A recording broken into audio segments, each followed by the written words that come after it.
بسم اللہ الرحمن الرحیم۔ صحیح البخاری میں ایک بڑی ایمان افروز اور اصلاحی حدیث پاک ہے جو جناب کے سامنے پیش کرنی ہے۔ نبی کریم صلی اللہ علیہ وآلہ وسلم نے بیان فرمایا تھا، اور اس کے راوی جو ہیں وہ حضرت ابو ہریرہ رضی اللہ تعالیٰ عنہ ہیں۔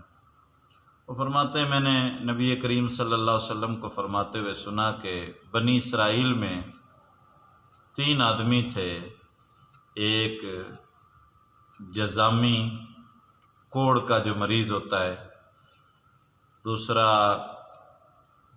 گنجا، اور تیسرا جو تھا وہ اندھا تھا۔ اللہ تعالیٰ نے تینوں کا امتحان لینا چاہا۔ اللہ تعالیٰ جب دیتا ہے تب بھی آزماتا ہے، اور جب لیتا ہے تب بھی آزماتا ہے۔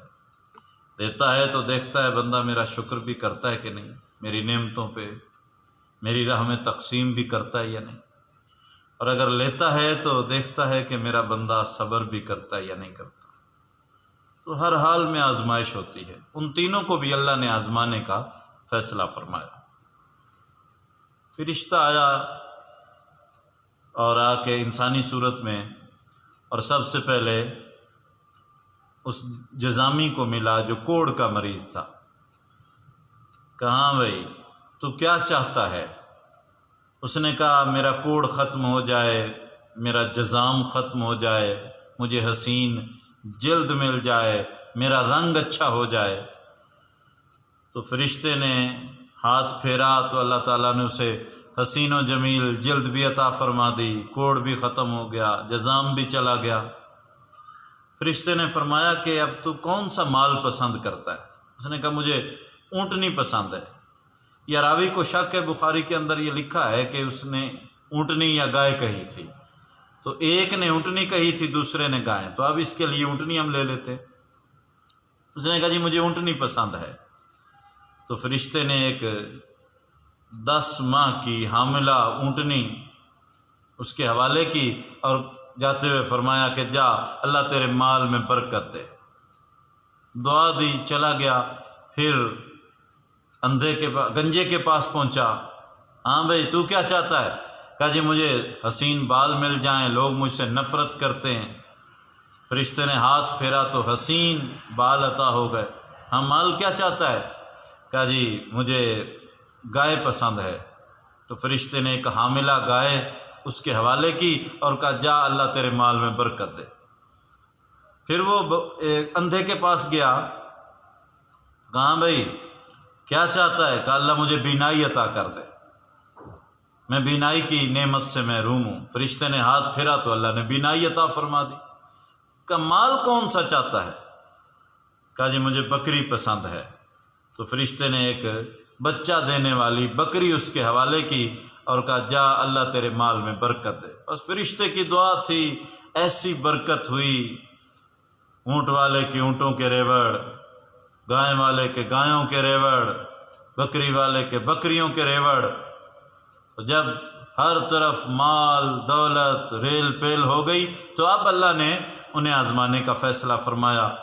پھر وہی فرشتہ آیا اسی صورت میں، اور سب سے پہلے آ کے اس کوڑی سے ملا جو جذامی تھا، اسے اونٹنی دی گئی تھی۔ فرشتے نے آ کے کہا کہ اللہ کے بندے میں محتاج ہوں، مسافر ہوں، میرا سامان سفر جاتا رہا ہے اور اب میں محتاج ہوں۔ اللہ نے تجھے اتنے اونٹ عطا کیے ہیں، لہذا اس کی راہ میں خیرات کر، مجھے ایک اونٹ دے دے یا اونٹنی دے دے تاکہ میں سفر کر سکوں۔ اس نے کہا نہیں مجھ پہ تو اتنا قرضہ چڑھا ہوا ہے، میں تو نہیں دے سکتا۔ تو اس پہ فرشتے نے اسے جتایا۔ اس نے کہا تو وہی نہیں ہے جو کوڑی تھا، جذامی تھا، لوگ تجھ سے نفرت کرتے تھے، تو بھیک مانگا کرتا تھا، محتاج تھا، اور پھر اللہ نے تجھے یہ اتنے اونٹ عطا فرمائے، مال و دولت عطا فرمایا، اسی کے رب کے تو نام سے مانگ رہا ہوں۔ تو اس جذامی نے کہا خبردار، مجھے اگر تو نے بھیک مانگنے والا کہا یا محتاج کہا میں تو شروع سے باپ دادا سے مالدار چلا رہا ہوں اور حسین و جمیل ہوں، نہ میں کبھی کوڑی تھا نہ میں کبھی محتاج تھا، میری حسین و جمیل جلد تھی۔ مطلب سارا انکار کیا۔ یہ لوگوں کو جب زیادہ مال و دولت مل جاتا ہے نا تو لوگ اپنے نسب کو بھی بدل جاتے ہیں، قومیں بدل جاتے ہیں، اپنی اوقات بھول جاتے ہیں، حقیقت سے دور ہو جاتے ہیں۔ جبکہ ایسا اپنے ماضی کو یاد رکھنا چاہیے۔ بزرگان دین فرماتے ہیں ماضی میں جو اللہ نے نعمتیں عطا فرمائی ہیں انہیں یاد رکھنا بھی شکر کہلاتا ہے۔ تو اپنی حقیقت کو نہیں بھولنا چاہیے۔ اب دوسرے کے پاس گیا، گنجے کے پاس جسے گائے ملی تھی، اس سے ایک گائے اللہ کے نام پہ مانگی، اس نے بھی اپنے باپ دادا کے مالدار ہونے کا جناب جتایا۔ اس نے کہا بھی ہم تو شروع سے ہی آ رہے، میں کب گنجا تھا؟ اس نے بھی اسی طرح کیا۔ پھر تیسرے کے پاس گیا جو اندھا تھا، جسے بکریاں ملی تھی، کہ اللہ کے بندے میں ایک مسافر ہوں، جس نے تجھے ہزاروں بکریاں عطا کی ہیں، اس رب کے نام سے ایک بکری دے دے۔ اس نے کہا ہاں تو آج میرے پاس میرے رب کے نام سے سوال کرنے آیا ہے، میں اندھا تھا مجھے اس نے بینائی عطا فرمائی، میں محتاج تھا اس نے مجھے غنی کر دیا، یہ سارا کچھ اسی کا دیا ہوا ہے، اور میں اپنی اوقات نہیں بھولا۔ جس رب کے نام سے تو نے مانگا ہے، جتنا مرضی چاہے جو چاہے لے جا، میں تجھے روکنے والا نہیں ہوں۔ فرشتے نے کہا میں محتاج نہیں ہوں، یہ تمہارا امتحان تھا، تیرے 2 ساتھی ناکام ہو گئے اور تو کامیاب ہو گیا، تجھ سے اللہ راضی ہو گیا اور ان سے اللہ ناراض ہو گیا۔ صاحبو، اپنے ماضی کو یاد رکھا کرو کہ جب ہم کچھ نہیں تھے تو اللہ تعالیٰ نے ہمیں نعمتیں عطا فرمائی ہیں، تو بندہ اپنے ماضی کو نہ بھولے، اپنے ماضی کو یاد رکھے، تو پھر جو نعمتیں ملی ہیں ان کو سوچے، تو یہ بھی شکر کہلاتا ہے۔ بزرگان دین فرماتے ہیں اللہ کی راہ میں تقسیم کیا کرو، جس نے دیا ہوا ہے اس کے نام پہ دیا کرو۔ اللہ جب دیتا ہے تب بھی آزماتا ہے، اور جب لیتا ہے تب بھی آزماتا ہے۔ تو جس کے پاس ہے وہ اللہ کا شکر کرے اور اسے تقسیم کرے، دیا کرے آگے، فقیروں میں، غریبوں میں، محتاجوں میں۔ ابھی عید آ رہی ہے، عید پہ فقیروں، محتاجوں، غریبوں کا ضرور خیال رکھیں، اپنے ہمسائے میں ارد گرد دیکھیں کہ کوئی محتاج ہے تو اس کی مدد کیا کریں، اور چپکے سے بغیر نام و ناموس کے۔ اور اللہ کی راہ میں جب دیتے ہو تو پھر خوش دلی سے دیا کرو، دے کر خوش ہوا کرو۔ امام جعفر الصادق علیہ السلام نے حضرت غالباً شقیق بلخی رحمۃ اللہ علیہ سے پوچھا تھا، فرمایا شقیق اللہ کا شکر کیسے کرتے ہو؟ کہا جی مل جائے تو شکر کرتے ہیں، نہ ملے تو صبر کرتے ہیں۔ فرمایا شقیق یہ کام تو مدینے کے کتے بھی کرتے ہیں، یہ فرزند رسول ہے امام جعفر الصادق علیہ السلام۔ کیا شان ہے امام جعفر الصادق کی۔ امام ابو حنیفہ امام اعظم فرمایا کرتے تھے لولا سنتان لہلک النعمان، اگر 2 سال نہ ہوتے تو نعمان ہلاک ہو جاتا، یعنی 2 سال وہ جو امام جعفر الصادق کی شاگردی کی تھی۔